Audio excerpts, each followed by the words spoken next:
Sebelum kita mendengarkan firman Tuhan, marilah kita berdoa. Pujian dan syukur-Mu Tuhan, Engkau telah menolong kami pada hari ini Tuhan. Kami bersyukur kepada-Mu Tuhan, kami percaya kepada-Mu Tuhan, dan sebentar lagi kami akan mendengarkan firman-Mu Tuhan yang disampaikan oleh hamba-Mu Tuhan. Semoga Engkau berkata-kata di dalam hati kami Tuhan, supaya firman-Mu Tuhan bisa kami tanamkan di dalam hati dan di dalam pikiran kami Tuhan, supaya kami bisa melakukan hal yang baik yang telah Engkau percayakan dalam hidup kami Tuhan. Di dalam nama Yesus kami berdoa mengucap syukur. Haleluya, amin. Salam sejahtera bagi kita semua. Shalom. Perkenalkan, nama saya Erini Dagula, NIM 08022290. Prodi Pendidikan Agama Kristen. Saya dari mahasiswa STTAM Nias Barat. Pada hari ini kita membukakan Alkitab kita yang terambil dari 2 Timotius pasal 1 ayat 6 sampai 8. Kita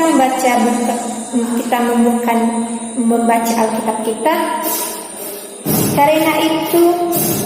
Karena itulah kuperintahkan engkau untuk menorbakan karunia Allah yang ada padamu oleh penupangan tanganku atasmu. Sebab Allah memberikan kepada kita bukan roh kekuatan, bukan roh ketakutan, melainkan roh yang membagikan kekuatan, kasih dan ketertiban. Jadi janganlah malu bersaksi tentang Tuhan kita, dan janganlah malu karena aku seorang hukuman, karena Dia melainkan ikutlah menderita bagi Injilnya oleh kekuatan Allah. Amin firman Tuhan. Dan saya akan menjelaskan kepada kita firman Tuhan pada hari ini. Saya akan memberikan tema kepada kita, yaitu hati yang terbeban. Di mana hati yang terbeban ini bagi penginjilan adalah suatu kewajiban dan tanggung jawab sebagai orang percaya kepada Yesus Kristus. Itu sebabnya semua orang percaya wajib memiliki hati yang terbeban dalam mengabarkan Injil kepada saudara kita yang masih belum mendengarkan kabar baik untuk Yesus Kristus. Tentunya dalam memberitakan Injil itu tidak hanya sendiri, melainkan ada Roh Kudus yang memimpin setiap kita. Oleh karena itu, kita sebagai orang percaya jangan takut dan ragu dalam mengabarkan kabar baik, dan mari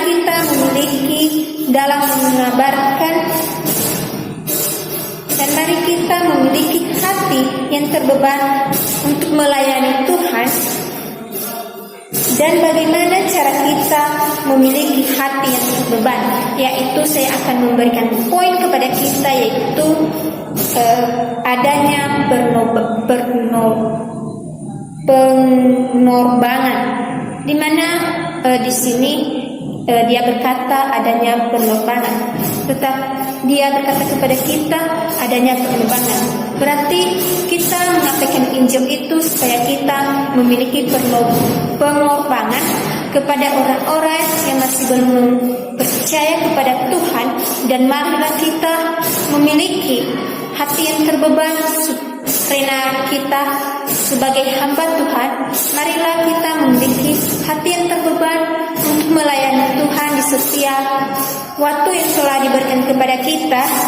Atau penerbangan adalah suatu tanda kesetiaan yang ada dalam diri seseorang yang akan dilakukan tak berhenti, tentunya sampai kapanpun.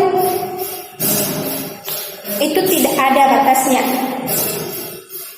apapun yang dimiliki, apapun yang kita miliki, maka kita harus memberikan contoh, karena kita adalah hamba Tuhan yang telah diberi, yang kita miliki ini adalah, kita ini adalah hamba Tuhan yang telah dipercayakan kepada kita. Maka kita harus menginjili orang yang masih belum mengenal kita. Dan saya akan memberikan poin kedua kepada kita, yaitu tidak malu bersaksi. Marilah teman-teman sebagai hamba Tuhan, jangan malu bersaksi tentang Tuhan atau tentang dirimu sendiri, karena kamu adalah hamba Tuhan.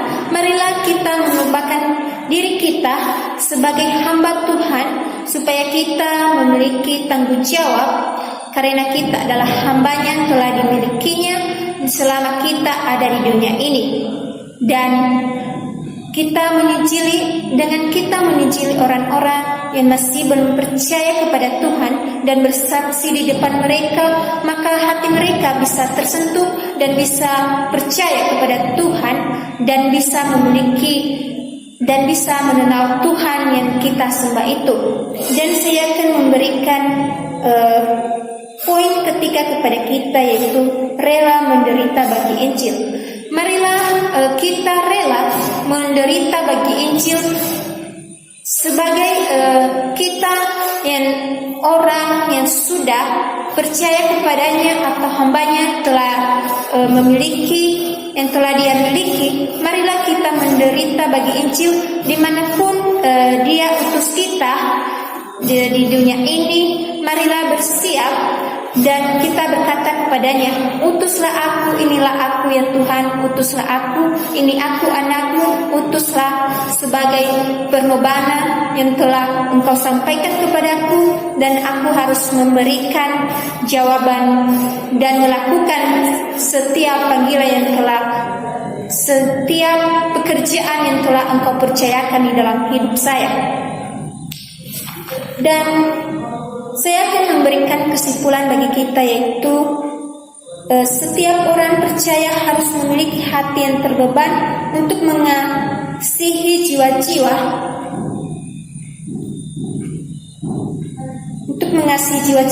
yang terhilang.